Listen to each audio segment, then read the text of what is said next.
Nú, þá það verkefni 14. Það síðasta verkefnið. Hér ætti að vera þannig að það er verið að pressa þessar dósir hérna. Og ef að það ekki nægur þrýstingur á kerfinu, þá engin ástæða til þess að reyna að byrja. Þessi þrýstingur á kerfinu er fallega einhverjum ástæðum, loftpressan hefur ekki undan eða eitthvað. Þannig að til þess að geta byrjað, þá þarf að þrýstingur að vera 6 bar og það er gert með svokallinn sekvensloka sem er stillt hérna inn á hann hér. Þá hleypir hann í gegnum sig. Sekvensloki það er eiginlega ekki til eitt almennilegt íslenskt orð yfir sekvenslokan.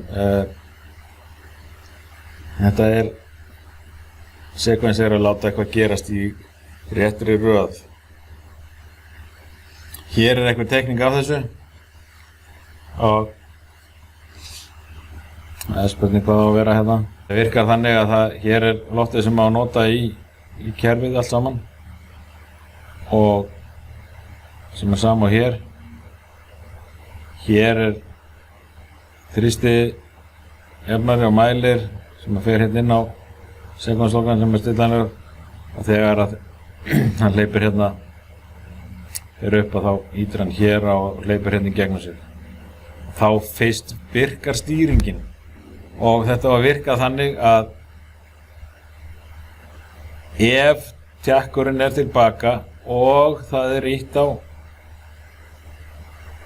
þennan hér knappinn, þá fer tjakkurinn út. Þetta hlýtur að vera og loki. Það verður að vera tilbaka og það er ýtt á. Þetta hlýtur að vera og loki. Hér er þetta aftur á móti þannig að það fer bara sjálfkrafa tilbaka þegar tjakkurinn er komin nógu langt og það fer hann bara tilbaka, en ef að það klikkar þá er hægt að ýta á hnappinn. Þetta hlýtur að vera þá eða loki. Ég held ég þurfi ekki að segja neitt mikið meira um þetta verkefni heldur en þetta þegar ég geta klárað þetta.